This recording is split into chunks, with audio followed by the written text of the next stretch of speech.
नमस्कार मंडळी, स्वागत आहे तुमचं मराठी एक्सप्रेस आपल्या लोकप्रिय चॅनलमध्ये। कुणीतरी नेता काकींच्या खांद्यावर हात ठेवतो, स्टेजवर वागताना व्यवस्थित वागा, रोहित पवार यांनी भरला दम। मुंबईतील राष्ट्रवादी काँग्रेसच्या बैठकीत स्टेजवरील नेत्यांच्या अव्यवस्थित वर्तनावर आमदार रोहित पवार यांनी सडकून टीका केली आहे। जयला जागा कुठे द्यायची आता हे लोक ठरवणार का? रोहित पवारांचा प्रफुल्ल पटेल आणि तटकरेंवर निशाणा।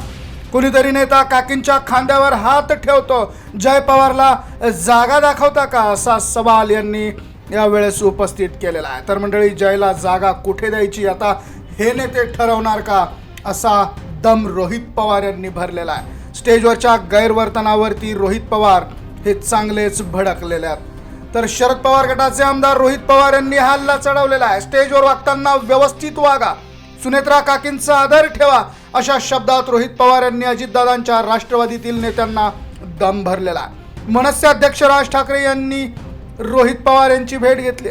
त्यानंतर मीडियाशी संवाद साधताना रोहित पवार यांनी राष्ट्रवादीच्या नेत्यांना चांगलाच दम भरलेला आहे। जयला जागा सुद्धा कुठं द्यायची तर ते नेते तिथे ठरवणार। कोणीतरी नेता काकींच्या खांद्यावर हात ठेवतो, कोणीतरी ओढतं, कोणी काय करतं, म्हणजे हे बघून महाराष्ट्राची जनता आम्हाला ह्या गोष्टी वाटत नाही। आता तुम्ही ह्याच्यात आम्ही राजकारण करतोय असं म्हणतोय,